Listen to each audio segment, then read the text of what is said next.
ओम शांति। आज 27 जनवरी 2023 की मुरली में बाबा ने जो मुख्य बातें कही उनको देखते हैं। आज की मुरली का सार था, पारस बुद्धि बनने के लिए बाप जो समझाते हैं उसे अच्छी तरह से समझना है। बाबा ने कहा स्वयं के अंदर धारणा करनी भी है और दूसरों को करानी भी है। आज की मुरली में प्रश्न था, कौन सा एक राज बहुत ही गुह्य, गोपनीय और समझने का है।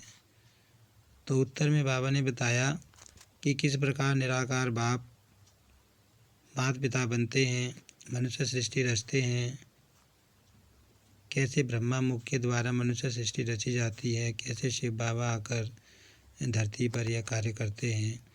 यह बहुत ही गुह्य बात है, गहरी बात है। आज की मुरली में गीत था, तुम ही हो माता पिता तुम ही, ओम शांति। बाबा ने बताया निराकार परम पिता परमात्मा जिसको पिता कहा जाता है, उनको माता भी कहते हैं। यह वंडरफुल बात है। परमात्मा सृष्टि कैसे रचेगा, उसके लिए माता भी चाहिए। बाबा कहते हैं ये बात बड़ी गुह्य है और कोई की बुद्धि में आ न सके। आगे बाबा ने बताया भक्ति मार्ग में आत्माएं लक्ष्मी नारायण को भी माता पिता कहती हैं, राधे कृष्ण को भी माता पिता कहती हैं। लेकिन बाबा ने बताया राधा कृष्ण तो प्रिंस प्रिंसेस थे और लक्ष्मी नारायण को माता पिता सिर्फ उनके बच्चे ही कहेंगे।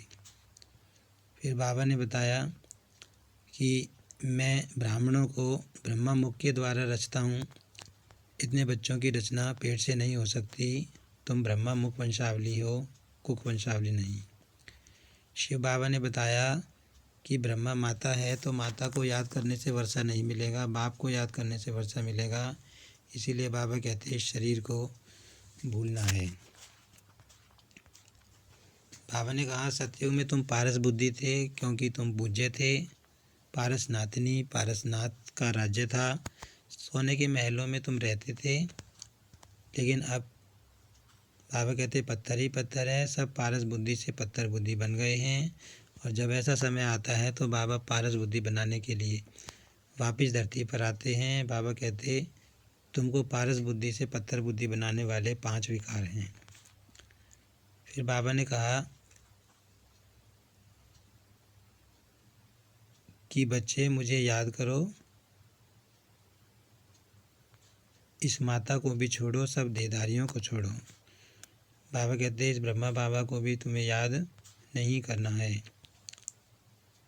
बाबा ने बताया सतयुग में प्रजा भी ये कहेगी कि हम सृष्टि के मालिक हैं और राजा भी कहेगा कि हम सृष्टि के मालिक हैं। लेकिन यहाँ तो हद लगी हुई है, पानी के ऊपर भी बंटवारा है। लेकिन वहाँ पर ऐसा नहीं होगा, वहाँ सभी विश्व के मालिक अपने को कहेंगे। फिर बाबा ने बताया कि मैं तुम्हें 21 पीढ़ी का राज्य भाग्य देता हूँ। पीढ़ी का अर्थ बाबा ने बताया, समझाया। 21 पीढ़ी का अर्थ है कि वहाँ पर बीच में कोई शरीर नहीं छोड़ेगा और वहाँ पर दुख नहीं होगा और बीच में कोई भी शरीर नहीं छोड़ेगा, जिसके कारण रोना पीटना वहाँ पर नहीं होगा। आगे बाबा ने बताया कि तुम मनुष्य से देवता बनते हो। जो पढ़ाई में पढ़ा रहा हूँ उस पढ़ाई से तुम पूज्य बन जाते हो।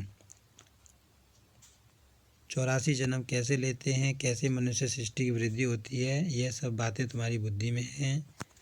बाबा ने बताया कि सभी मनुष्य आत्माएं 84 जन्म नहीं लेती। बाबा ने बताया जब सभी दुखी हो जाते हैं तो मैं सुखी बनाने आता हूँ। कलप कलप मेरा ये पार्ट है। तुम बहुत सुखी थे, फिर बाद में दुखी हुए तो फिर मैं आया हूँ तुम्हें वापस सुखी बनाने और मुक्ति धाम में ले जाने।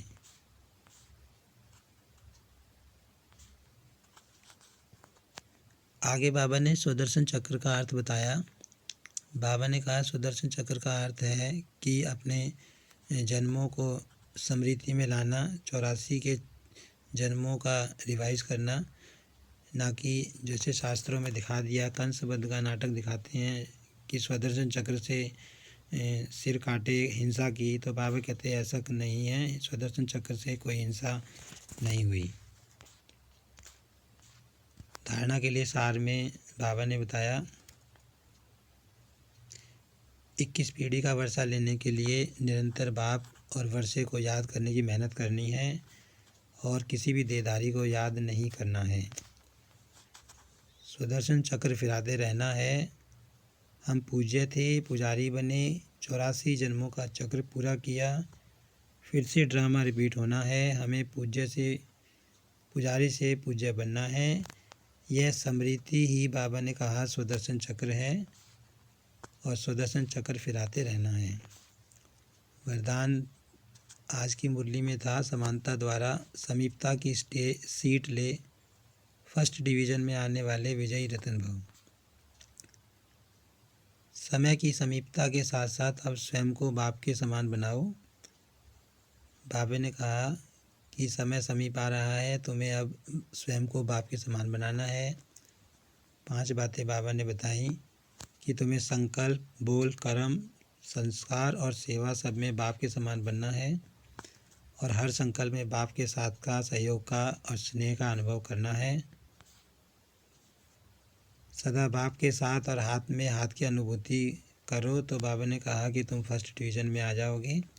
निरंतर याद और संपूर्ण स्नेह एक बाप से हो तो विजय माला के विजयी रतन बन जाएंगे। फिर बाबा ने बताया कि अभी चांस है पुरुषार्थ करने का, टू लेट का बोर्ड नहीं लगा है। और अंत में स्लोगन था मुरली में कि अनेक जो दुखी और अशांत आत्माएं हैं उनको दुख और अशांति से मुक्त करने की सेवा करना ही सुखदेव बनना है। अच्छा, ओम शांति।